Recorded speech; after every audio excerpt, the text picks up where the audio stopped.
east now, and a large plumbing company wanted to exhibit these, and so this pavilion, which I'm unhappy to say is not going to be built.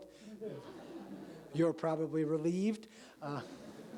The notion of the pavilion was that you came up out of your hot wherever, you took a bath in the hot tub, and you lounged on those pillows, and then you went into, having gotten dirty in the hot tub, I guess, I don't know. You go inside and you sit in this sunken tub, another necessary, and under this baldacchino of copper while water cascades and mini environments happen, and the expression of that interior environment is a kind of subaqueous one represented by the Art Nouveau ornament.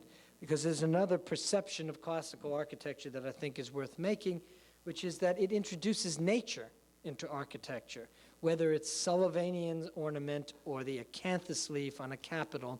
That aspect of our dialogue between the man-made and the natural is very important and does not exist in modernist architecture and has been a plaguing problem for us using the limited vocabulary of the 20s and 30s.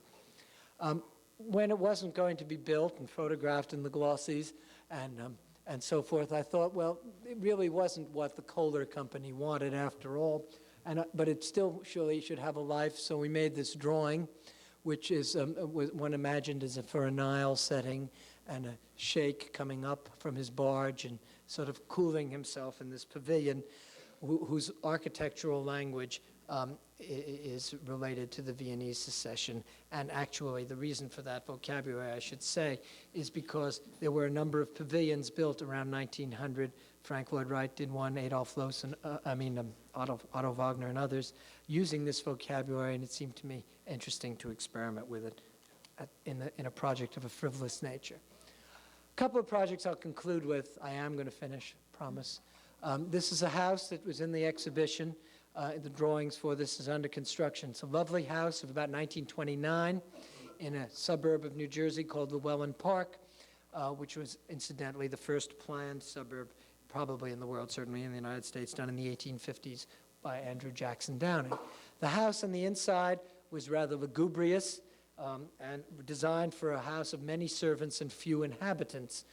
We had a family of many inhabitants and no servants. So the house is completely renovated inside, and I'll show you the plans in sort of a quick idea. The other thing was that the family wanted an indoor swimming pool, which is a very more useful than an outdoor one in the climate that this is being built in. And the best, in fact, the only place that was possible and convenient was to put it at the basement level of the present house under an existing and rather beautiful terrace. So the pool is built as a kind of, will be built as a kind of nymphaeum to the house, a kind of indoor-outdoor room, and its architectural expression is intended to enhance that notion. There are, by the way, solar collectors on either side of the three clear glass skylights that light the principal part of the space. A tennis court is also required in the program, and to screen the court and to take care of the fence, we're going to do a fence along its edge related in design to that which Lutyens did at the tennis court in New Delhi, which is based on the motif of the tennis racket stick and the tennis racket net and surround, as you can see, and seems a highly expressive use. It shows you the true representational possibilities of classical form. The plan of the house guts the inside and introduces, much as Le Corbusier and other architects did in the 20s, a free notion of composition within the grid of the classical plan. We have actually made the plan more classical, introducing many more columns to mark out the space and make it more vivid. And then through the section, it leads down through the existing basement, as you can see, which is basically labeled ground floor, and halfway up it's the basement, down to this new room at the bottom, which will provide a major facade to the house toward the garden. Now, we had to use some structural columns to support that terrace up there, and those columns have a very tricky L over R relationship, as you can tell, very high, very thin. The question is what to make the columns like. They could, of course, just have been simple posts, but I wanted them to be columns. And I thought of Nash's palm columns for a number of reasons. In the kitchen, at the Royal Pavilion of Brighton. After all, it is an indoor swimming pool. If you come down on a cold winter's day and you get out a towel and get into your bathing suit or whatever, and you can throw your towel underneath it and sit under a palm tree with lovely warm sunlight coming in. Not so bad, you have to admit. But Nash also used the column to express in that kitchen, and I liked it because I always had seen that column in Gideon's book talking about the honest, quite sort of honest/dishonest use of materials in the 19th century. In other words, Gideon was always saying things like, if only Nash were a better architect, he wouldn't have taken that beautiful cast iron column and made it look like a palm tree. He'd have made it look like a pipe. Seems to me Nash was a better architect than that, and he took a banal thing and made it look wonderful. There were all those people cooking dinner for 120 in this beastly hot place in a palace, and he as much as he could through architecture, transformed their environment by making the exhaust hoods for the cooking look like tents in a desert encampment, and the great columns look like palm trees. So while you're sweating, you think you're sitting in the desert sun, at least, as opposed to just in a stinking hot kitchen. We certainly had that in mind. We used classical elements in the facade to the garden, in the representation of the surrounds of doors and so forth, to make a kind of indoor space, or maybe an outdoor space rather, that had been captured for indoor use, then infilled with tile walls, which are meant to look like water bubbling up rather abstractly from the water. Again, that idea of subaqueous environment. And then introducing the highest tech kind of window that I know of, one of the highest, the Hope steel windows, which were very much beloved by Wright and other architects, Neutra in the 30s, here to screen the wall. So there is a dialogue between technology on its own terms, technology transformed into something else, into nature actually, and the continuity of traditional form. When it's all finished in 3-4 months, I hope it will look like this. If not, there are going to be a lot of problems. And finally, 2 projects. One is my version of the Chicago Tribune Tower. This is a little model of the 5-foot-high drawing that is being done by me now. You can see me drawing it. And it is based on the idea that Adolf Loos provided in the original competition, a brilliant scheme. I mean, first of all, I should say I love the building that was built. So that, I wondered why Stanley Tyron was having a new competition, but he told me it was very important to do this, and he was a friend, and I said I'd do it. And then the question is, what else can you say after something wonderful has already been said? So I thought, well, Loos had said something marvelous, but it hadn't been realized. You know the Loos scheme, the column sitting on a base. The column is round. I think it's a Doric column, if I remember. Sorry, I couldn't remember to bring a slide. In any case, it's a pun on the up of columns, that it has columnists. This was Loos, I'm sure, because he was a great architectural jokester in certain respects. And also that Sullivan, whom Loos knew of in the writings, talked about the tall building as a base, shaft, and capital, as in a column, so that the column had many meanings. Our column is really square and not round, and it's very practical, and if there are any developers in the office, we'll be happy to discuss this further.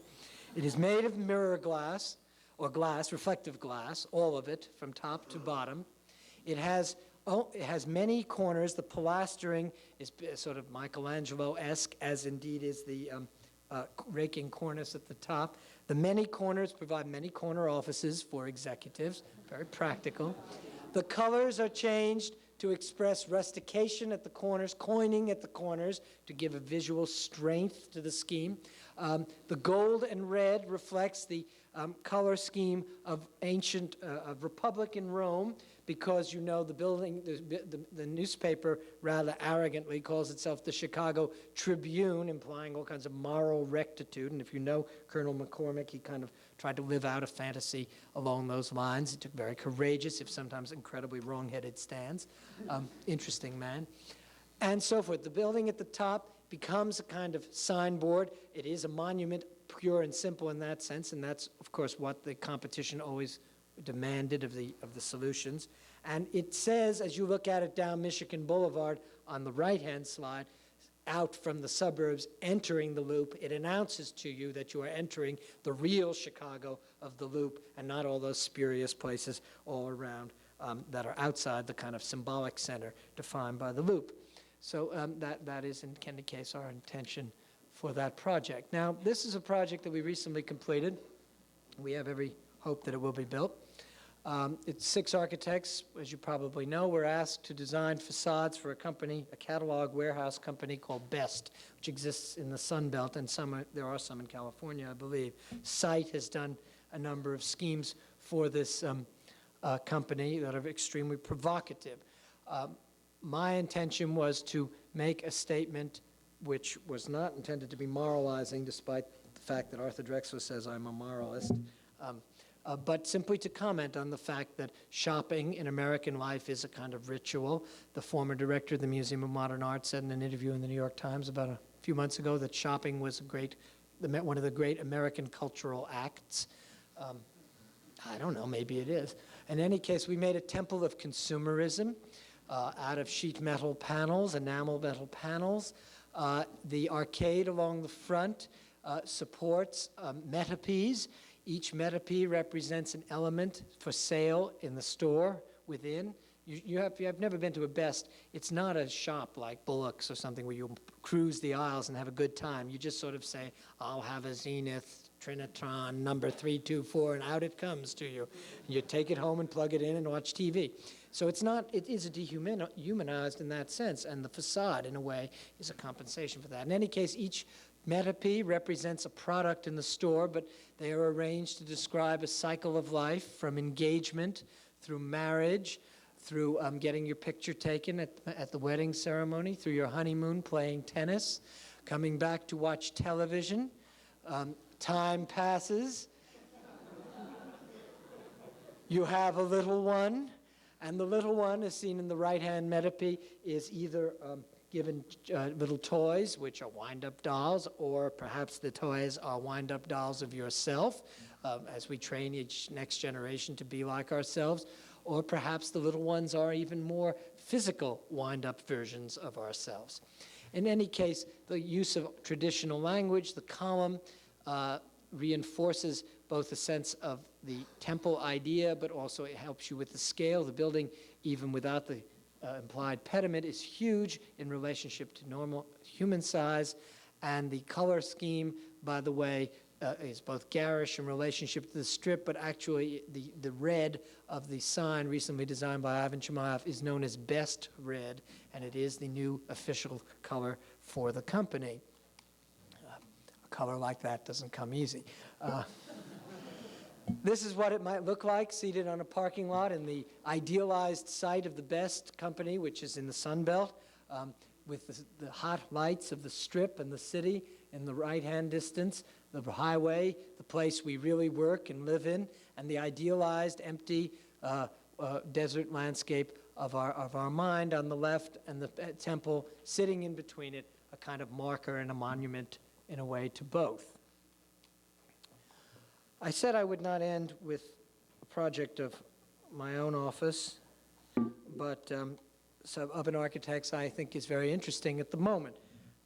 One I've always admired, and I commend to you, Sir John Soane, whose house and museum you see on the screen, an exterior view and an interior view on the left, exterior on the right. It's in London, Lincoln's Inn Field, and it's a typical row house, which Soane remodeled over many years in his life as a monument not only to his ideas about architecture, I would say, but to architecture itself. Soane was the greatest collector of antiquities in his time. He was a great eclectic in the best sense of the word. He brought together things that had nothing to do with each other and found meaning in them and juxtaposed them, as I think all of us do or ought to do, it seems to me, in our society, which is an eclectic or pluralist, if you like, society. Soane's classicism, as represented in the facade, goes from a rather orthodox kind of his own invention, as for example in the balustrade rails on the second floor, to a very inventive but an unorthodox, incised line kind of classicism throughout, to the real thing in the form of column capitals and figures which he acquired in his travels or however, and which he gives to the city, to the users of the square, and the people come by as a kind of gift. It's an advertisement for the things he loves. Inside, light is brought together with space to make places not for empty walls, not for just narcissistic things just about how wonderful it is to make a building, but a place where other things can live and can be brought into this picture. All kinds of things are collected together. Technology, one never thinks of it, but technology is brought to use in the building in a very interesting way.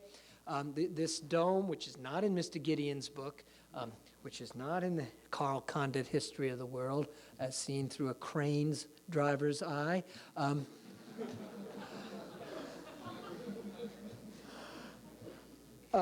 is this wonderful dome of glass. It's a Roman dome. It's over Roman space that might have been done by Hadrian, for example. But how interesting it is that in the center of the dome is this rosette, a solid rosette poised, perhaps not so magically to us now, but imagine it in 1820, poised on void in the middle of the dome. What a wonderful transformation that is of what the Pantheon is, what a designer of the Pantheon might have done if he could have made the dome glass and done the whole in solid materials, for example. So the technology has been brought to bear, made to be used, not just stuck in behind something and buried, brought out to be seen, but transformed, made part of the argument, not the argument itself. And then the best thing, it seems to me, in the Soane building is the idea of the building looking out and seeing another part of the building, and the objects and the people having windows on each other as they move through, as they live in it, enjoy it, or now visit it as a museum. It is a kind of window on architecture. I think we've had a kind of architecture for a long time which was not a window, but the world was looking at the architecture. I think the possibility, it was an object in the world. The world was the voyeur, and the building was the same thing that everybody was looking at. Or so architects thought was what it was about, what architecture was about. In reality, of course, architecture got built, but not too many people looked at it, and they went on and did their thing. I think what architecture can be, and what Soane's building, and most buildings I think I admire, and maybe you admire, are windows on the world. They frame objects and people and traditions in relationship to the landscape, in relationship to other objects and people and tradition. They are not things to be looked at so much as things to be in and looked out from. And I think if we can do that, if we can look at our traditions, at the situations of the culture, look out from our buildings, and have our buildings help us look out from them, I think that architecture might be a more interesting and maybe even more meaningful kind of operation. Thank you.